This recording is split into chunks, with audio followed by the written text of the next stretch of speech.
Assalamualaikum warahmatullahi wabarakatuh. Ketemu lagi sama saya Ferry Amsari di podcast ini bersama dua sahabat saya. Belum mulai saja sudah mulai senyum-senyum. Pemain cadangan. Saya ya. Biasanya komposisi tim kami ya, Ferry Amsari, Fadli Ramadhanil dan Bu Direktur Ninis Khairun Nisa. Kalau saya ban serap. Agustiati dan ban serap. Ini ibarat Kamala Harris lah. Ban serapnya Biden. Tapi pakai jalur konstitusional. Oh itu. Ada yang jalur tidak Ada. Ada. Contoh. Udah dibahas. Apa kabar teman-teman? Baik. Baik. Bang Ferry apa kabar? Alhamdulillah. Udah lama saya gak ketemu Bang Ferry. Iya sombong nih Nis. Dari luar negeri aja mainnya. Kayak di luar negeri benar aja demokrasinya. Nah Nis, Ya. kan yang menarik dari cerita bahagia kita soal putusan Mahkamah Konstitusi 60 dan 70. Iya. Waktu itu teman-teman Ninis, Fadli, Mas Heroik memperkirakan ini akan mengurai kemandekan calon tunggal lawan kotak kosong sehingga akan banyak. Ternyata hebat ya Pak Mulyono ya. Tetap tuh komposisinya solid di berbagai daerah. 43 calon tunggal. Bahkan barusan saya dengar di beberapa daerah, salah satunya di Damasraya, meskipun ada pencabutan dukungan, Partai Nasdem dan PKS kurang lebih keluar dari calon tunggal Koalisi, ini, koalisi calon tunggal. Mereka dihalang-halangi oleh KPU RI.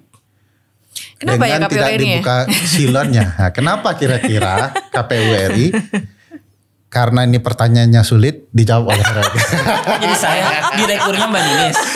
Silakan Mbak Ninis. Di sini kita nggak main strata, kita main argumentasi. Silakan. Apa ya? Iya, kalau kita lihat memang Karena Oi kemarin ke KPU juga. Ikutin akrab KPU. sekarang. Oh iya. Sohib. Saya ada yang ngundang sekarang. Ada yang undang Bang. Ada yang undang. Alhamdulillah. Alhamdulillah. Katanya mau akrab lagi. Gitu. Nah, sebelum bahas soal kenapa kemudian mempersulit ya Bang. Nah, kalau kita lihat memang sebetulnya harapan kita tentunya putusan MK ini bisa menekan banyaknya calon tunggal gitu ya. Nah, tetapi faktanya ternyata meskipun kalau kita akumulasikan ya dari pilkada-pilkada serentak sebelumnya, intensitas jumlahnya kan menurun ya Mbak Ninis. Karena ini kan kita diakumulasikan semua aja nih Bang. 545. Kabupaten kota, terus kemudian keseluruhan provinsi gitu ya. Dan yang menariknya memang untuk pertama kalinya sekarang ada provinsi yang calon tunggal. Papua Barat. Seperti itu. Nah kalau kita lihat memang ada banyak faktor sebetulnya. Nah ini kita bicara politik. Ini politik banget nih, mohon maaf ya. Kalau kemarin kan hukum banget ya. Ini Iya, kita ya. politik banget nih. Salah undang sama salah mengundang ban serap. apalagi sama abang saya itu. Nanti kalau dia nonton pasti bilang. Hukum ya. Iya. Enggak, kalau dia nonton pasti bilang enggak boleh dikotomi gitu. Sih gitu deh. Nggak bagus nih katanya anak politik. Apa argumentasi politiknya? Nah, sederhananya kan kita bisa melihat bahwa ini ada kegagalan partai dalam melakukan rekrutmen politik. Nah, fungsi partai itu kan ada di 3 wajah istilahnya Bang.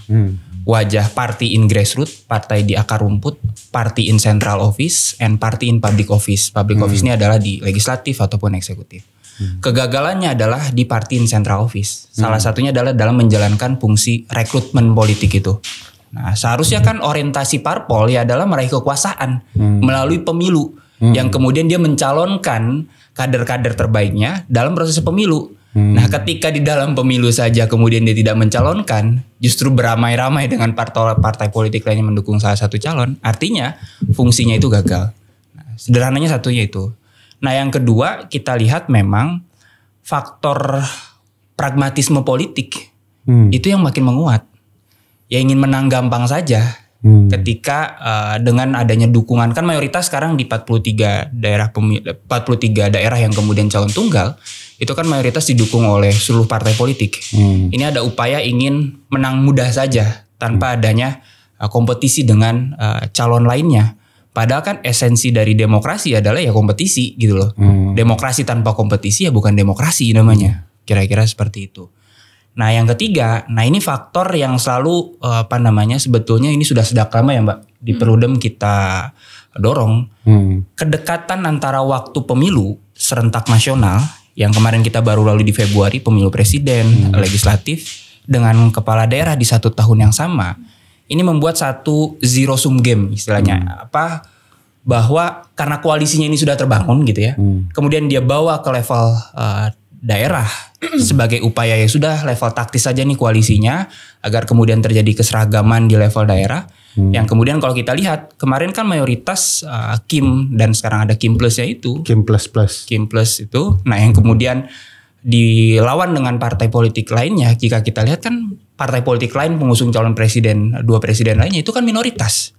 Yang kemudian ini dibawa ke level daerah sehingga kemudian dia mengkooptasi seluruh partai politik untuk mendukung satu pasangan calon. Akibat kemudian desain keserentakan waktu pemilu nasional dengan daerah di tahun yang sama dan berdekatan. Kayak gitu. Nah kira-kira itu Bang. Jadi pintar-pintar alumni UGM nih ya. Selain merusak, dia ada yang pintar-pintar juga. Gitu ya. Mulai bawa mama. Saya dan alumni UGM begini loh. Jangan Anda hasut-hasut.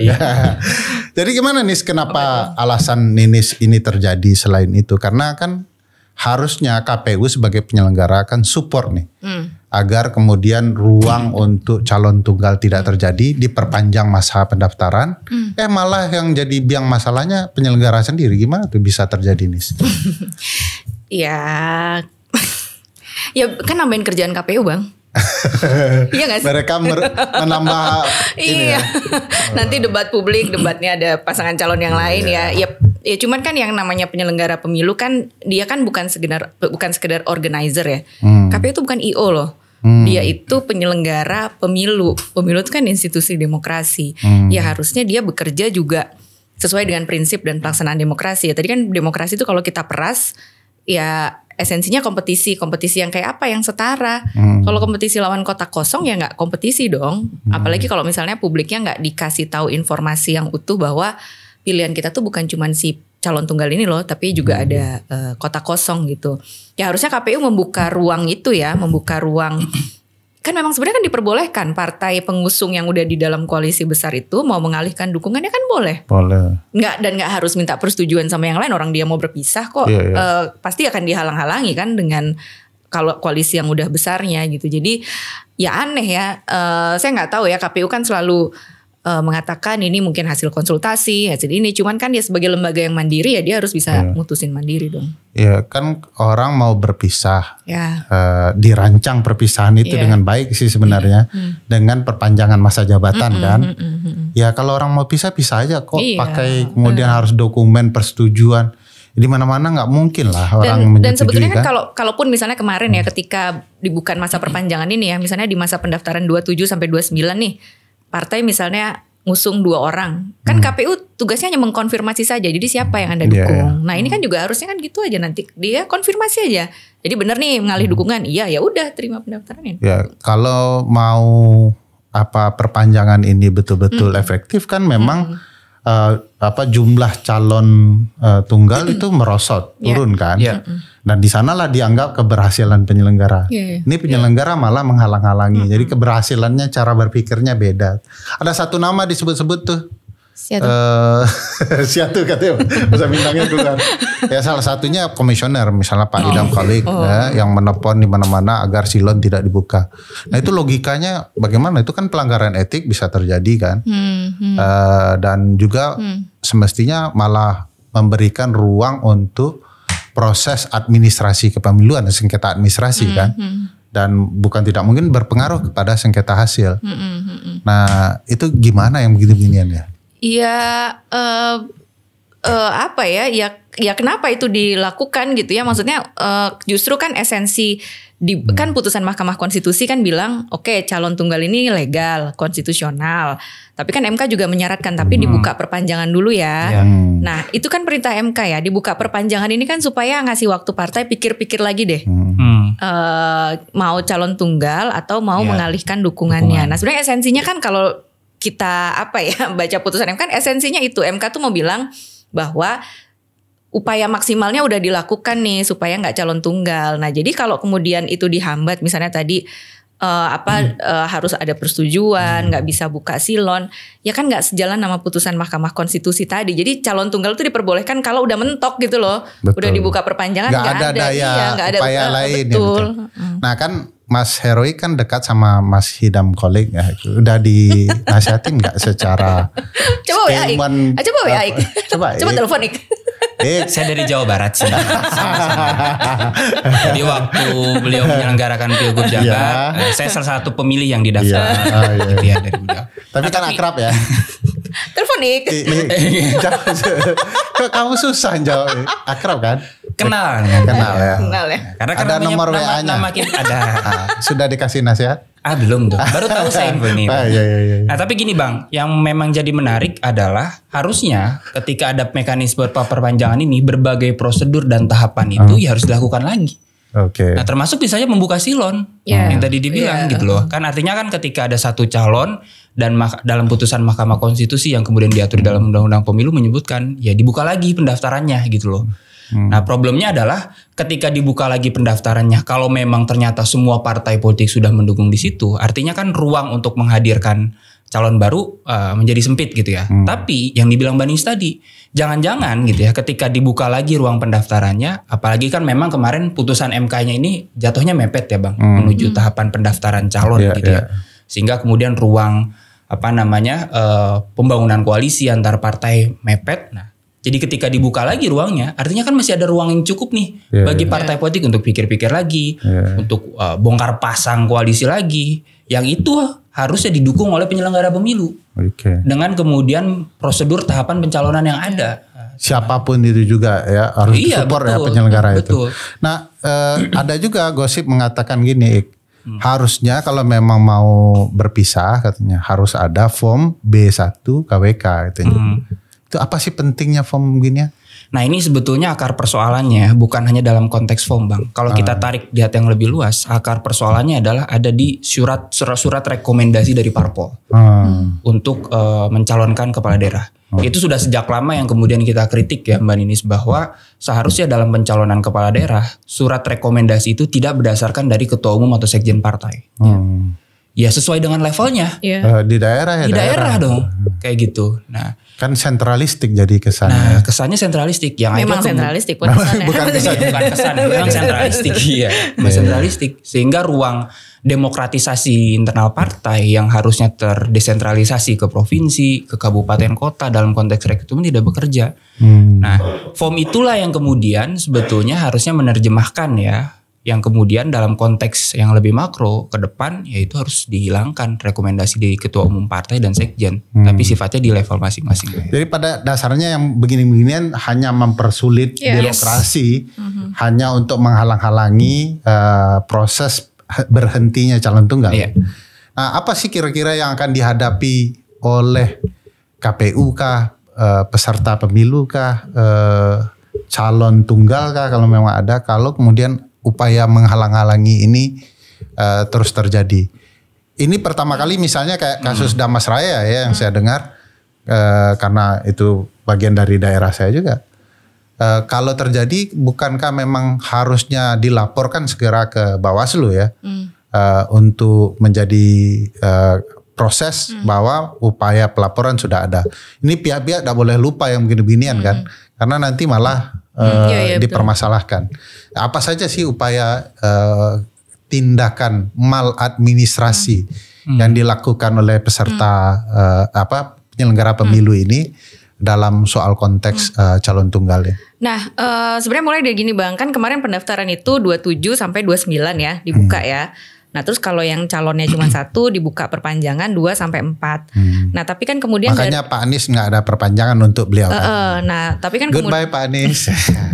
nah tapi kan kemudian sebelum tanggal 2 dan sampai itu tanggal pasti netizen yang Pak Anies nyerang saya tuh ya. Maafkan saya Pak Anies. Ya, saya Jawa Barat kok Pak Anies nggak ikut-ikut ya. Sama saya warga Jawa Barat. Oh mulai. KTP saya Jawa Barat. Mulai meninggalkan. Kita ada 3 calon ya. ada 4 calon. Gubernur Jawa Barat kan udah kita. Iya. Ya kalau mau dipilih boleh. Begitunya pertemanannya ya. Iya. Begitu saya potensial diserang netizen, tinggalkan ya. Iya. Apa tadi? Pendaftaran kan 27 sampai 29. Perpanjangannya 2 sampai 4. Nah, tanggal 30 sampai tanggal 1 itu kan KPU mensosialisasikan bahwa ada masa perpanjangan. Nah, KPU ngomong nggak harus ada Saya lihat itu nggak banyak. Nah kan nggak dikasih tahu artinya kan ke partai-partai ini kan, kalau misalnya tahu-tahu pas mau buka mau daftar ulang tanggal 2 sampai 4 ini ternyata nggak bisa. Nah itu jadi bagian yang disosialisasikan nggak di tanggal 30 sampai tanggal 1 kemarin, karena itu masih masa sosialisasinya. Artinya kan partai yang mau beralih dukungan nggak tahu. Taunya ya daftarnya lewat silon gitu loh. Ternyata sekarang silonnya nggak bisa dibuka. Nah apa tadi pertanyaan celah hukumnya di mana ya? Ya tentu kan ya tadi kalau partai merasa menghambat gitu ya, padahal partainya punya ini lain ya, dan kan mengubah atau mengalihkan dukungan itu kan nggak salah loh. Emang MK bilangnya gitu kok. Harus ada perpanjangan gitu ya, harus dibuka ruang lagi untuk pikir-pikir. Makanya dia jadi legal gitu loh karena diperbolehkan. Nah jadi bisa dilaporin nggak profesional gitu ya. Kalau misalnya persoalannya, jangan-jangan persoalannya kayak si rekap kemarin tuh. Pokoknya kalau udah tutup nggak bisa ini lagi, nggak bisa koreksi. Kan waktu itu gitu kan. Saya petugas KPPS salah input nggak bisa dikoreksi gitu kan. Ya tapi kan KPU tahu bahwa akan membuka masa ini ya harusnya semua tahapan kata Mas Oik tadi ya dibuka lagi. Dibuka lagi. Itu ada dulu soal aplikasi begini yang ditutup itu ada partainya yang Farhan dari Prima. Jadi kalau seandainya proses penghalangan ini ternyata nanti ditindaklanjuti. Bahwa diputuskan Mahkamah Konstitusi jadi PSU, rugi lagi dong, biaya lagi dong. Karena di Sumatera Barat kan sempat PSU itu miliaran hanya untuk cuman mengganti satu nama dalam menambah satu nama dari surat suara ya. Jadi itu problematika. Nah kalau terjadi di banyak tempat nih, 43 ya, dan katakanlah itu terjadi rata-rata PSU, kita rugi berapa miliar ya untuk publik. Nah dampak-dampak seperti ini dipertimbangkankah dalam proses demokrasi? Iya, ini juga jadi sebenarnya banyak pertanyaan ya. Banyak pertanyaan yang tidak terjawab. Misalnya kayak masa KPU nggak belajar sih dari pemilu kemarin ya? Kan yang PSU yang satu wilayah ya, kan ada Sumatera Barat DPD sama DPRD Gorontalo ya. Satu kabupaten loh itu. Itu kan dilakukan karena salahnya KPU sendiri gitu loh. Persoalan profesionalitasnya dia kan, yang DPRD Gorontalo karena nggak menjalankan 30% perempuan. Yang DPD karena nggak menjalankan putusan tun. Kan salah, masa KPU nggak belajar sih? Kan dia rugi sendiri kecuali. Udah itu aja. Kecualinya apa? Kecualinya apa? Kecuali apa tuh Bu? Lah, biar tambah kerja. Iya, misalnya. Biar tambah kerja. Karena kan pemilunya sekarang di 1 tahun yang sama, Bang. Soalnya abis itu tahun berikutnya nggak ada lagi. Ada lagi. Kurang mantap ya calon direktur dengan direkturnya. Harusnya. Ini tolong diedit, tolong ini diedit. Ada edit ya kayaknya di sini. Ngapain juga diedit? Disinformasi ini. Disinformasi apa? Kan harusnya antara pemimpin dan calon. Nah, balik lagi calon tunggal. Kita balik lagi calon tunggal. Ya sampai antara pemimpin dan calon pemimpin itu nyambungnya cepat. Kayak Pak Jokowi dengan Mas Gibran tuh nyambungnya. Pak Jokowi sama Gibran tuh bapak sama anak. Kan proses transisi kepemimpinan nasional. Calon tunggal lanjut. Nah, kan ada problematika serius soal calon tunggal. Kalau itu terjadi dan tetap di 43 kabupaten kota dan 1 provinsi, siapa yang akan mengawasi proses dan akan menjadi pihak? Kalau seandainya ada kecurangan-kecurangan yang dilakukan oleh satu orang calon, kan nggak mungkin kotak kosong, kotak kosong aja kampanye nggak bisa, menyampaikan visi misi tandingan dengan calon yang lain begitu ya. Nah siapa nih? Nah, kalau tidak salah pemantau kan punya legal standing. DMK. Pemantau punya legal standing untuk yang terdaftar, dan terakreditasi ya. Nah, ini menarik kalau pemilu Perludem kan sudah terdaftar terakreditasi. Baru mau daftar kita. Iya. Daftar.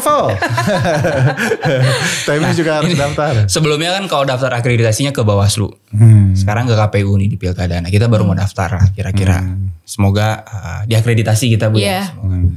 Nah, artinya pemantau punya legal standing di sana kalau kemudian terjadi electoral fraud, pelanggaran pemilu ataupun kemudian maladministrasi yang kemudian kita bisa mempersoalkan di sana. Di seluruh wilayah Indonesia. Iya.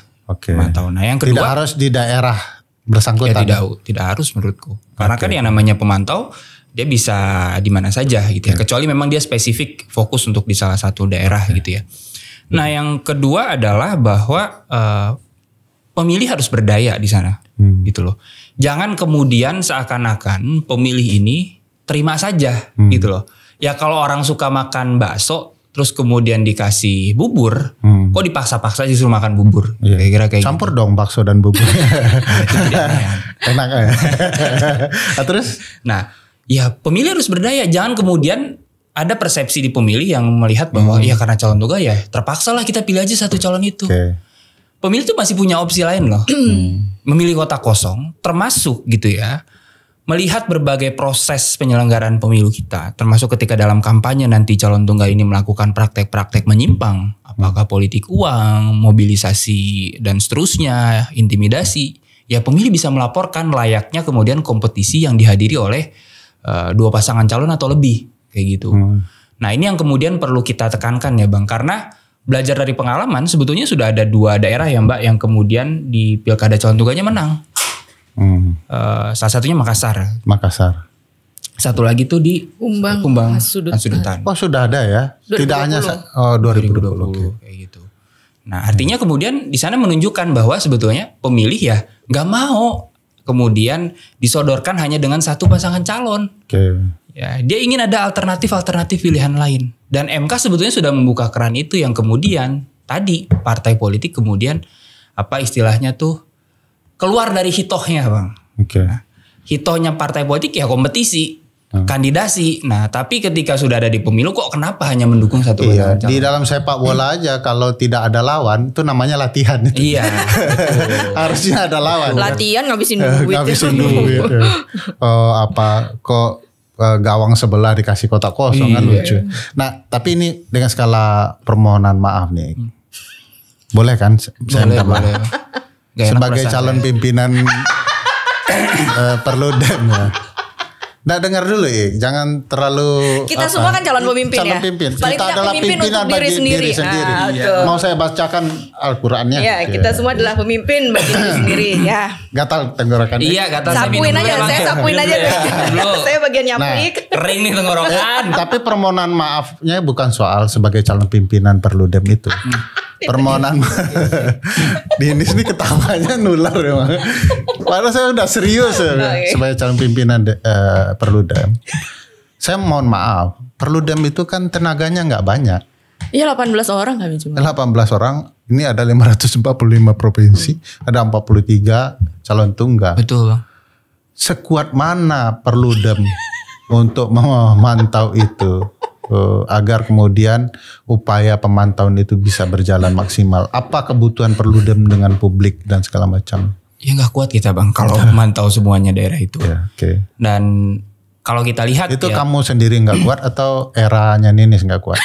Nggak, kita kan bermitra. Saya jawab ya, boleh saya jawab ya? Itu dulu, sabar nanti ada. Saya boleh call a friend? Atau kan ada abang tuh. Call a friend ada abang tuh. Hanya ada di Padang. Bagian kacau tuh nanti.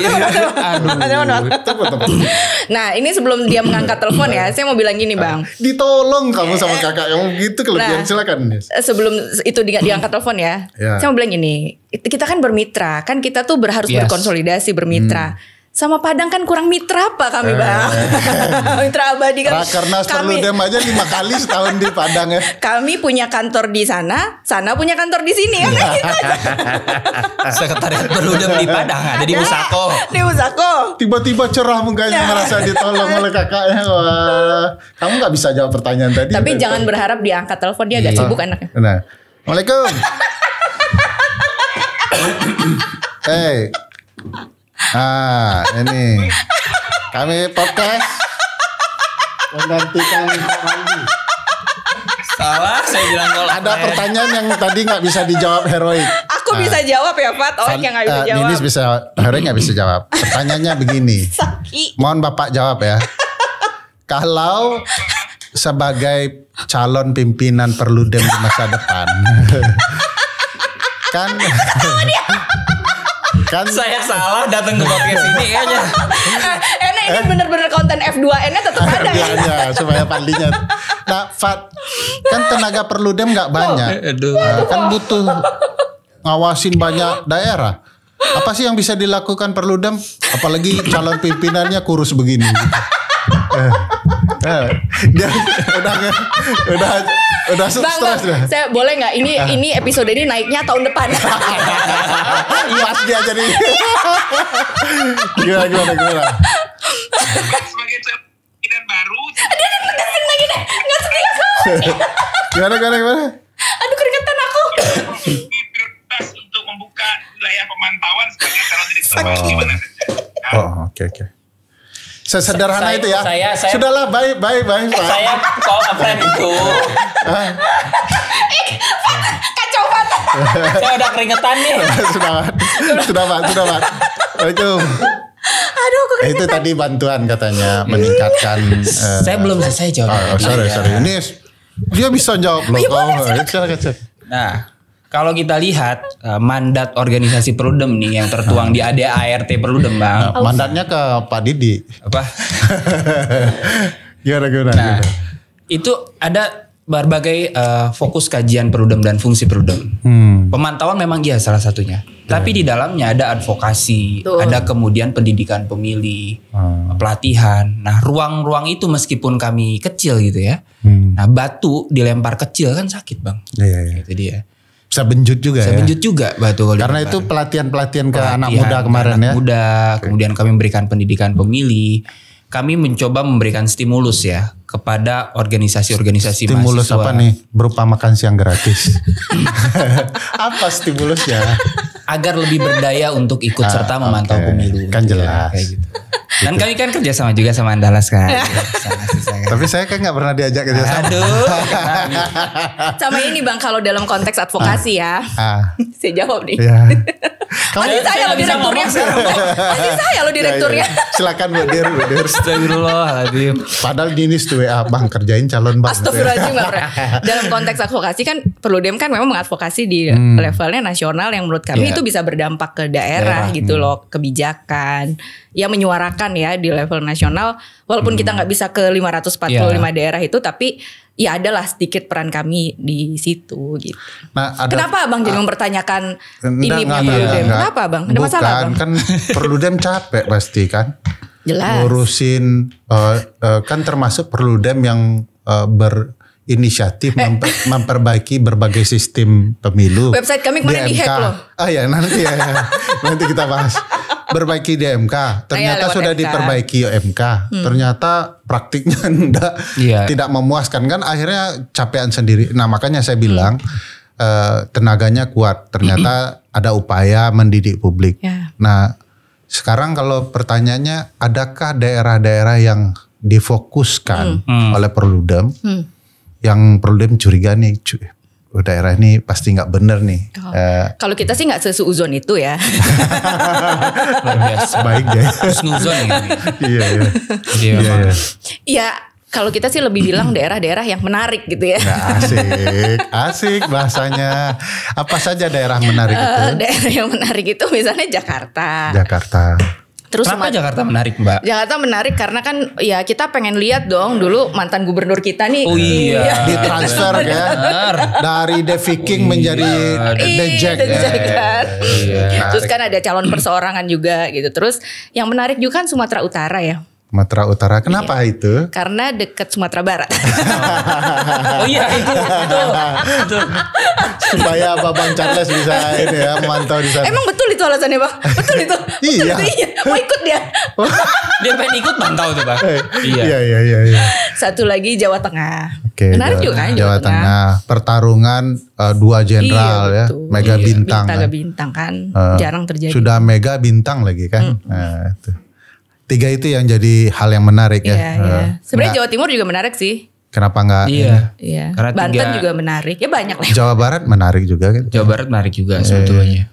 Meskipun dari segi kontestasi kemarin di last minute anti klimaks ya. Iya. Oh, iya. Lewat video call ya. Iya. Bisa ya begitu ya? Ya bisa. Bisa. Itu akibatnya. Karena adanya surat persetujuan dan rekomendasi dari DPD pusat. Kan dia bilang juga, saya nggak tahu mendadak baru ditelepon gitu. Oh, bisa gitu ya. Ini faktanya bisa ya. Kemarin juga di Jakarta menarik tuh. Iya. Yang tidak dapat perahu untuk mencalonkan dikerubuni oleh publik, yang dapat dicuekin ya. Itu dia. Ya, itu biasalah ya. Ya. Ya gitulah ya. Ya, namanya dinamika ya, namanya hidup bang. Dinamika. Gimana Namanya lagi? hidup ya. Tidak semua calon pimpinan disukai kan. Iya betul sih, cuman kan itu masalah ngelola aja, masalah Tapi pengelolaan saya aja. suka loh sama kamu. Iya, sama. Adik saya gila. Direkturnya masih saya. Tetap adik saya. Siapapun direkturnya adik saya. Ntar dulu saya kesini tuh kemarin di chat, kita bahas calon tunggal. Oke bang, calon tunggal pilkada. Ini kenapa jadi bawa urusan dapur perlu di sini? Nggak ada bahas heroik. Dia aja yang dari tadi perasaan. Ini naiknya tahun depan Ik. Tapi apa sih harapan, kalau mau bilang harapan ya nilis dulu lah. Harapan 2024 pilkada ini. Iya. Ini kan beda suasana. Betul, Tadi betul. Erik juga sudah singgung. Bahwa kita nggak memimpikan pilkada serentak dan pemilu serentak. Range-nya waktunya itu terlalu dekat, sesempit ini. Kita saja capek apalagi penyelenggara kan. Iya. Harapan Oh jangan-jangan penyelenggara capek kali tadi kalau Bang tanya kenapa sih? Oh, karena babang lelah, maka silon ditutup gitu. Tapi gajinya sudah naik. Naik loh. Baru dinaikin kan kemarin? Makasih Pak Mulyono. Gitu ya. Iya Pak Mulyono kan? Jokowi Siapa itu, Bang presiden Mulyono? Bang. Jokowi nama Iya presiden nama kita. kecil Pak Presiden kita. Itu Saya biasa. baru tahu tuh nama itu bang. Kamu tahu nggak kalau di kampung saya nama-nama kecil tuh dipanggil loh. Saya baru tahu nama kecil Zainal Arifin Mukhtar. Uceng kan. Iskandar Alexander. Wah. Iskandar. Namanya sebelum itu Iskandar. Diganti, tapi dia bukan karena sakit katanya. Oke. Dia cuman kakeknya Alexander ingin ganti. the Great ya. Alexander the Abang apa dulu nama kecilnya? Mulyono. Mul panggilan saya. Mul. Sampai mana? Harapan Mas? Mengganggu aja ya. Ya harapannya tentu jangan lagi deh kita pemilu sama pilkada 1 tahun gini. Ya. Ya pertama apa ya? Ini jadi tarik menariknya tuh kuat sekali. Tadi kan Heroik bilang ya. Kan pemilunya udah selesai nih Februari ya. Pemilu Februari ya sengketa-sengketa Mei lah udah selesai. Udah tahu kekuatan masing-masing. Koalisinya presiden terpilih kan ternyata mungkin nggak pede-pede banget dengan koalisi yang ada, harus ngajak yang lain. Nah itu di salah satu caranya ya karena pendaftarannya Agustus ya lewat pilkada. Tapi kan kita juga boleh menduga-duga ya, jangan-jangan ada sesuatu hal yang dinegosiasikan sehingga nanti ketika pemerintahan baru terbentuk ada sharing power juga dengan yang lainnya gitu loh. Karena terlalu dekat itu. Katanya nggak seuzon, husnuzon, seuzon juga ya. Jadi itu ya salah satunya ya. Kenapa jangan di tahun yang sama lah, nggak ideal kan. Kita nih pemilu tuh bukan cuman berprosesnya aja tapi hasilnya kan juga. Kalau bicara soal efektif nggak sih kalau koalisinya besar ya mungkin efektif aja kepala daerah didukung mayoritas DPRD tapi kan harga yang harus dibayar adalah ya demokrasinya jadi nggak jalan. Bukannya menurut gitu. ilmu ibu bapak berdua dalam politik, kebijakan politik itu ya harus dicurigai kan. Betul. Sama dengan kajian hukum tata negara kan, ayam berkokok curiga, tidak berkokok curiga. Iya kan ya. Ya check and balancesnya nggak jalan kan. Tapi Ninis nih pintar ya. Jelas anak UI saya. Direktur saya bang. Anak UI saya. Direktur saya bang. Makanya ditelepon sampai ke Bangkok. Senang kamu kan? Siapa yang nelfon? Ada deh. Nanti kacau kita nih kalau kita Banyak yang nelfon aku di Bangkok kemarin. Iyalah, direktur. Direktur. Oh iya. Nah kamu sendiri apa harapan? Jangan ketawa-ketawa aja. Kiranya ada harapan. Ya harapannya ke depan nggak ada lagi calon tunggal bang. Oke. Karena ngapain juga kita berpemilu Iyalah. berpilkada. Yang namanya pemilu ya kontestasi. Kontestasi itu orang dengan orang. Bukan orang dengan kota kosong. Oh iya. Gitu loh. Nah, jadi ke siapa depan tahu pakai teknologi AI, kotak kosong bisa menyampaikan visi dan misinya ya. Nah, itu dia. Nah, ini baru Jangan, husnuzon nih. Nanti kayak Terminator kita. Bisa mungkin terjadi ya. Iya, ngeri juga ya. Nah, ke depan harapannya nggak ada calon tunggal. Ya salah satu caranya kemudian ya partai politik harus sesuai dengan hitohnya lagi tadi. Dia harus bisa rekrut calon-calon kader-kader yang potensial. Nah, ke depan sama ini mungkin dulu kita sempat diskusi juga soal batasan maksimal koalisi. Ya. Oh iya, sama seperti Pilpres kan. Ada pembatasan kan, mereka nggak bisa ngambil semua kan? Yes, batas maksimal koalisi. Jadi nggak bisa tuh semua. Misalnya batas maksimal koalisinya adalah 30 atau 40% misalnya, sehingga kemudian bisa memunculkan 3 pasangan calon gitu kan. Kalau kemudian gampangnya kampanye Perludem aja deh, kosongkan semua ambang batasnya. Oh iya betul. Ambang batas kosong Bang, cuman batas koalisi untuk mendukung calon. Jadi nggak bisa semua partai politik mendukung satu pasangan calon. Tidak berarti kosong ambang batas, mereka tidak buat satu perahu ya. Yes, kayak gitu. Nah, jadi kita bikin batasan ambang maksimal koalisi calon kepala daerah biar untuk meminimalisir kotak kosong tadi gitu. Ya. Nah, yang kedua ke depan menurutku Ketiga. Ini ketiga. Tadi yang pertama apa? Tadi pokoknya sudah yang ketiga. Nah, yang ketiga ya untuk meskipun sudah ada putusan MK ya yang kemudian menyamaratakan dengan syarat dukungan perseorangan, ya ke depan ya harusnya perseorangan lebih dimudahkan lagi. Ya, tidak seperti kacau seperti ini. Iya, seperti yang ketika undang-undang sebelumnya itu kan range-nya dari kalau nggak salah 3 sampai dengan 6% ya. Nah, kita balikan lagi seperti itu, Bang. Termasuk nanti syarat parpol bisa jadi diturunkan juga. Kita yang balikin atau MK atau DPR? MK lah. Tergantung, kalau DPR nggak mau ya kita ke MK. Kita kayak akrab betul kita ini. Karena Perludem saking menjiwainya. Karena reformasi. Karena Anda sudah sering menang kan. Itu dia. Saya menang kan, saya pemohon ya. Dia belum ada nilai di mata kita. Kuasa hukum. Ya, enggak sebagai calon pimpinan masih zero nilainya. Belum ada partisipasi. Sama mungkin satu lagi kali ya Bang ya. Kalau dia kalah sama kotak kosong, harusnya nggak boleh maju lagi nggak sih? Sama kotak kosong aja kalah. Iya. Ini cerdas nih baru nih. Anak UI Bang. Ini bawa alumni. Ya UI, UGM mah merusak lah ya. Kalau Andalas kan baru merusak wilayah Sumatera, dia belum secara nasional ya. UGM, UI sudah lama merusak. Sekarang dia sudah memperbaiki. UGM kan baru merusak. Alma materku setia berjasa, Universitas Indonesia. Ya, apa tagline UI? Very Colosso, zaman kehancuran. Probitas Justisia. Buku Justisia Pesta Cinta. Justisia loh. Justisia tuh. Iya. Justisia hukum dong. Udah sensitif dia kalau dengar hukum. Apalagi kalau hukum UNAN. Sensitif dia.